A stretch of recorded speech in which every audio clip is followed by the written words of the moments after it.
Hello, good morning, नमस्कार। सभी का स्वागत है स्पिरिचुअलिटी मैटर्स अध्यात्म के मेरे चैनल पे। आई होप सब अच्छा कर रहे होंगे अपनी लाइफ में एंजॉय कर रहे होंगे, बहुत सारा ज्ञान अर्जन कर रहे होंगे। जो हम सत्र लेकर के आ रहे हैं ओशो के, इसका भी लाभ उठा पा रहे होंगे अपने जीवन में। बहुत सारे परिवर्तनों को आप देख पा रहे होंगे, क्योंकि ज्ञान हमेशा परिवर्तन को लेकर के आता है और निश्चित ही आपको सन्मार्ग से जोड़ रहा है, अध्यात्म से जोड़ ही रहा होगा, है ना। शुरू करते हैं आज का सेशन। Let's get started. थोड़ी सी तबीयत नासाज है, क्योंकि 3-4 दिन हो चुके हैं, जुकाम सर्दी फीवर सब कुछ हो रखा है, लेकिन फिर भी सेशंस तो लेने ही हैं। तो हम निरंतर इसको लेकर के आ रहे हैं, कंटिन्यूटी को नहीं तोड़ रहे हैं। तो अभी जो टॉपिक चल रहा था वो है साधो सह समाधि भली, और किताब का शीर्षक है शिव सूत्र। ओके, शुरू करते हैं। कह रहे हैं ओशो आज क्या देखते हैं। जब तुम अचेतन हो जाते हो तो कांटे की चुभन पता नहीं चलती। डॉक्टर को ऑपरेशन करना हो तो एनेस्थीसिया देता है, बेहोश कर देता है, फिर पैर काटे, हाथ काटे, पूरा शरीर काट डालें, टुकड़े टुकड़े कर दें तो भी तुम्हें पता नहीं चलता। अगर तुम शरीर होते तब तो पता चलता, लेकिन तुम शरीर नहीं हो, तुम होश हो। और डॉक्टर ने होश और शरीर का संबंध तोड़ दिया, उसने तुम्हें बेहोश कर दिया। अब तुम्हारे शरीर के साथ कुछ भी किया जाए तुम्हें कुछ भी पता ना चलेगा। जिन लोगों ने जीवन और मृत्यु पर गहरे प्रयोग किए हैं उनका अनुभव है, और मैं भी उनके अनुभव कह रहे को गवाही देता हूँ, यानी उसका विटनेस है वर्षों। कि जब तुम मर जाते हो तो तुम्हें 2-4 दिन तक पक्का पता नहीं चलता कि तुम मर गए हो। आमतौर से 3 दिन लग जाते हैं तुम्हें पता चलने में कि तुम मर गए हो, क्योंकि मृत्यु घटती है बेहोशी में, शरीर छूट जाता है बाहर का, लेकिन ठीक शरीर की आकृति का एक भीतरी शरीर है तुम्हारा मनोशरीर, वह तुम्हारे साथ रहता है। 3 दिन लग जाते हैं कम से कम, ज़्यादा भी लग जाते हैं। तब धीरे धीरे तुम्हें समझ में आना शुरू होता है कि तुम मर गए हो, अन्यथा तुम भटकते हो अपने घर के आसपास, अपने मित्रों के पास, पत्नी बच्चों के पास।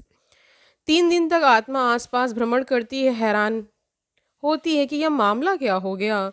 कोई मुझे देखता नहीं, कोई पहचानता नहीं। तुम द्वार पर खड़े हो और तुम्हारी पत्नी रोती निकल जाती है, और तुम्हें पता नहीं चलता कि क्या हो गया है, मामला क्या हो गया है, क्योंकि तुम पूरे के पूरे हो, कुछ कमी नहीं हो गई शरीर के हटने से। कुछ भी कमी नहीं होती।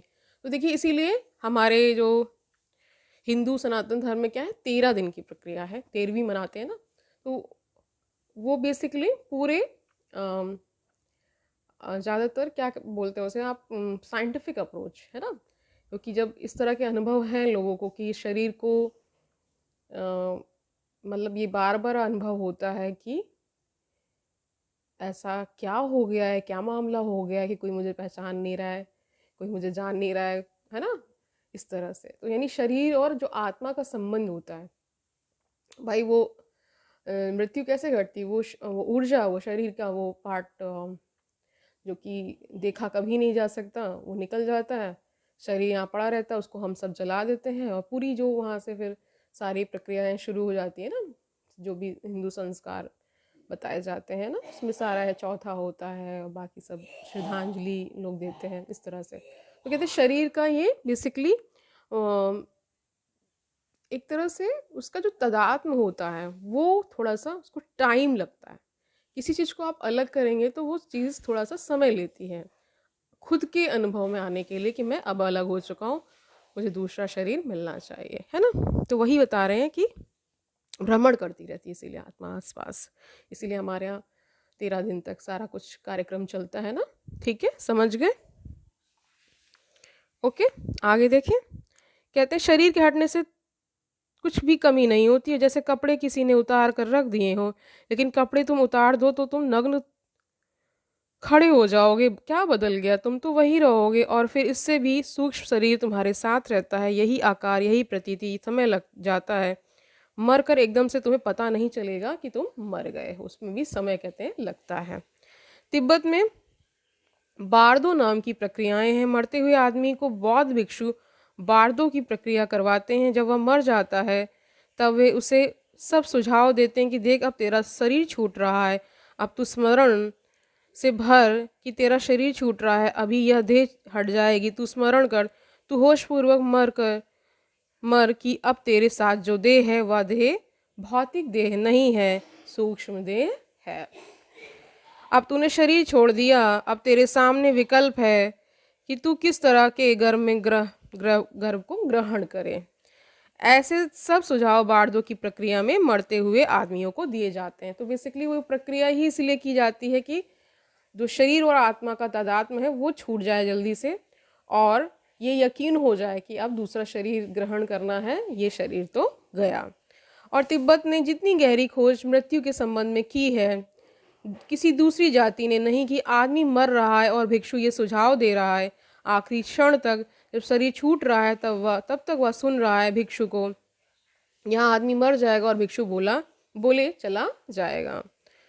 तुम कहोगे अब तुम किससे बोल रहे हो, अब बंद करो, आदमी तो मर गया, पर भिक्षु अभी बोले चला जाएगा, क्योंकि अब तुम्हें मर गया है आदमी, भिक्षु को अभी नहीं मर गया है। तो वो पूरी प्रक्रिया है, इसलिए वहाँ के लोग ऐसी चीज़ें करते हैं और पूरा प्रोसेस करते हैं ताकि ठीक से सारी मृत्यु घटित हो जाए, है ना।